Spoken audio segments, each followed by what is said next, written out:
Okay, so today we're diving deep into a really pivotal moment, a moment that, well, decided the course of Central Europe for centuries to come.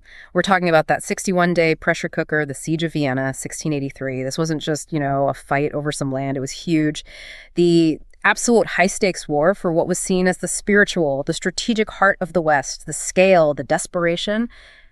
Honestly, the sheer audacity of that final battle feels like something straight out of an epic movie. It really does. A 61-day countdown, you could say, Okay. either Ottoman triumph or total Habsburg collapse, pretty much. So our mission here is to unpack the ambition, the logistics behind this massive clash. It was all driven by the Sultan's obsession with seizing Vienna. The city of the Ottomans actually called the Golden Apple. The Golden Apple, that says a lot. And the scale, as you mentioned, just immense. But let's rewind a bit. What got them there? What drove the Ottomans to take such a massive gamble? I think we have to start with the sheer confidence, maybe even arrogance, of Sultan Mehmed IV. By 1683, the Ottoman Empire, they'd been expanding for centuries, right? They already held most of Hungary. Right. And what's really fascinating, I think, is how aggressive that confidence was, even diplomatically. Mehmed IV seemed absolutely certain he'd win. Before launching this huge invasion, he sent a message to the Habsburg Emperor, Leopold I, that was, it was pretty shocking. Shocking is putting it mildly, from what I've read. He basically told him flat out, "We are about to overrun your little country," and then demanded that Leopold actually stay in Vienna, so, and this is quote, "we can behead you." I mean, that's not just a threat of war, it's pure psychological warfare, a declaration of dominance over, everything. That is, wow, profound arrogance indeed. So with that kind of ambition driving things, why Vienna? Why that city? What made it the indispensable target? The Ottomans, the Hohen Forte, or Sublime Porte as they were known, they'd wanted it for ages, hadn't they? Absolutely. Vienna was the key, the final gateway, really. If you look back, the advance was just relentless. Belgrade falls in 1521. Then most of Hungary by 1526. They'd actually tried for Vienna once before, back in 1529, but an early winter forced them to turn back then. This time, though, it felt different. There was this sense of no turning back, capturing Vienna. That meant controlling access deep into Western Europe.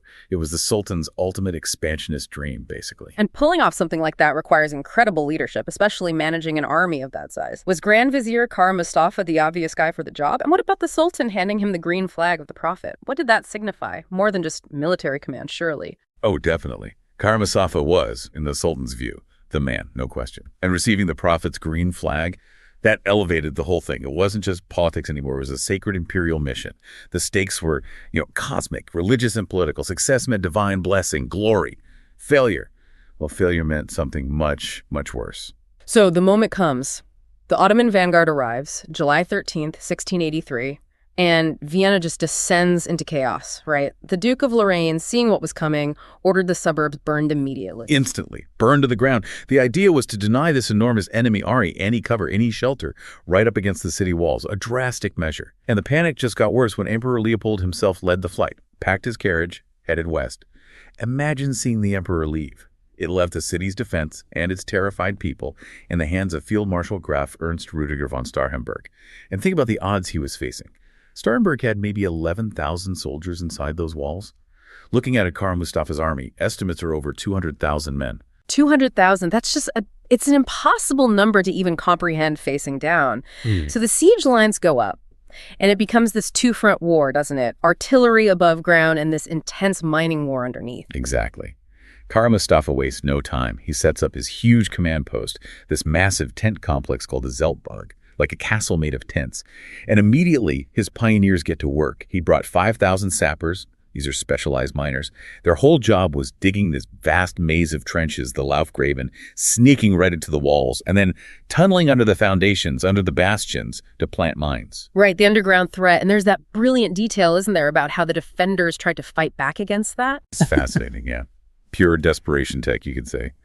The defenders would place barrels, butts filled with water, near the city walls. They didn't have fancy listening gear, obviously. They were watching the water's surface, looking for the tiniest ripples, the subtlest waves, anything that might indicate Turkish digging nearby. It was this incredibly tense cat-and-mouse game, all happening in the dark, underground, survival depending on detecting the slightest vibration. God, it must have just been miserable inside those walls, even before the mines started exploding. There's that one Ottoman account mentioning a blast sending 100 or 200 Jawran into the eternal fire of hell. Just horrific. What about the day-to-day, the sheer desperation, the famine? What do we know about that? Oh, the human cost was immense. As the siege went on, weeks turning into months, food just vanished. People eventually resorted to eating dahasen, literally roof hairs, which was, a grim euphemism for cats. There's even one contemporary source that gives cooking advice, recommending that the Swedish meat of roasted cats should be tempered with salted bacon if you could find any. That tiny detail just hammers home the level of scarcity, the absolute suffering they endured for those 61 days. So while Vienna is literally down to eating cats, the rest of Europe is scrambling, trying to pull together a relief army. But it sounds like this was a really painful process, full of ego and political squabbles between the different princes. Oh, completely. A huge political headache. Imperial envoys had spent years trying to build this coalition, and every ruler, every prince had their own demands, their own conditions. The real key, though, was Poland. King Jan III Sobieski. He had the crucial force of 27,000 Poles and Lithuanians, but he'd only commit them if he got overall command of all the Allied imperial troops no matter where they came from. And this, you can imagine, caused serious friction with the German commanders given the strict etiquette and egos involved. Right, that friction just adds to the pressure, and it seems like it amplified Kara Mustafa's big strategic mistake, didn't it? He's racing against time, but his decision back in August, it sounds completely wrong. It was the fatal error, absolutely critical. Kara Mustafa knew time was running out. His army was taking heavy losses from fighting and disease. Desertions were becoming a problem. And crucially, his own Tatar cavalry had scorched the earth around Vienna so effectively that there was no food left for his own massive army to forage. Supplies were dwindling fast. So when he gets solid intelligence that this 60,000-strong Allied army is definitely approaching, he makes a catastrophic choice. Instead of turning his massive force around to meet the Allies head-on in the open field, a battle he probably could have won, frankly, he doubles down. He gambles everything on taking the city before the relief force arrives. He thought he could beat the clock. He clearly underestimated the Allies, especially King Sobieski's drive. And we get that amazing glimpse into Sobieski's own state of mind just before the battle, don't we? From a letter to his wife. Yeah, his frustration just jumps off the page. He's writing to his wife, Maria Casimira, complaining bitterly about the endless war assemblies. He talks about the slowness, the indecisiveness, all the annoyances caused by the strict military protocols and hierarchies among the commanders. But somehow, despite all that bickering, by September 12th, they were there. They were ready. Almost 60,000 men. Poles, Austrians, Bavarians, Saxons, troops from Swabia, Baden, Hesse, all assembled, ready to attack. Okay, so the stage is finally set. The showdown. The Allies are coming down from the Wienerwald, those heights overlooking Vienna. How on earth did Kara Mustafa, with 200,000 men, fail to secure that critical high ground? The Kahlenberg, the Leopoldsburg. It seems unbelievable, doesn't it? A massive oversight. His entire focus was laser fixed on the city walls themselves, on breaking through. Maybe he just couldn't fathom that an army could move effectively across that difficult, wooded terrain fast enough to be a threat. Whatever the reason, it was a disastrous lapse.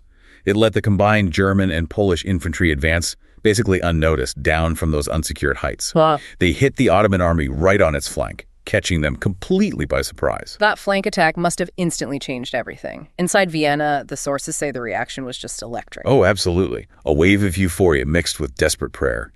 One colonel, Hoffman, wrote that the entire city had rushed to the ramparts, and hot vows ascended to heaven. For 12 long hours, the battle raged the Schlacht am Kahlenberg, the Battle of Kahlenberg Mountain. But the real climax, the turning point, came late in the afternoon. And this is it. This is the moment history remembers, one of the most famous cavalry charges ever. What was the move that just shattered the Ottoman line? It was King Sobieski himself, leading what many consider the largest cavalry charge in history, spearheaded by his elite Polish hussars, the Husaria, the ones with the famous wings on their back, heavy cavalry. This immense wave of horsemen just poured down the slopes, like a tidal wave, they said, smashed right through the elite Ottoman Sipahi cavalry and the Janissary infantry, and penetrated deep into the Ottoman camp, right to the Grand Vizier's own headquarters. And just like that, Vienna was saved. The Ottoman lines just crumbled into wild disorder. Sobieski was clearly ecstatic, writing to his wife straight away, "The entire artillery, the entire camp of the Ottomans, immeasurable riches have fallen into our hands. God be praised highly eternally." Victory. But the immediate aftermath, it got messy, really messy. Victory pretty quickly turned into chaos. The imperial troops, instead of chasing down the fleeing, defeated Ottoman army. They just immediately started looting the incredibly rich, abandoned Ottoman camp. Gold, jewels, luxurious tents, coffee. The cost, though, was high on both sides. The Allies lost about 4,500 killed and wounded. But the Ottoman losses were devastating. Estimates range from 15,000 to maybe 20,000 killed or captured. A catastrophe for them. So the Battle of Vienna wasn't just a military victory. It was profound. A world-changing moment, really. It basically marked the beginning of the end for the Ottoman Empire's military dominance in Central Europe, didn't it? The fighting would drag on for years, the Great Turkish War, but the tide had well and truly turned. Absolutely. And if you zoom out, look at the bigger picture, the political landscape shifted almost overnight. But the celebrations weren't exactly harmonious.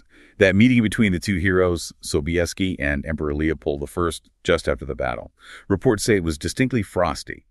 Apparently Leopold really didn't like the charismatic Polish king, who had, let's be honest, snatched the limelight and claimed the victory as his own. That political tension, it sounds like it ended up costing Poland quite a bit, even after their incredible military success. It really did, unfortunately.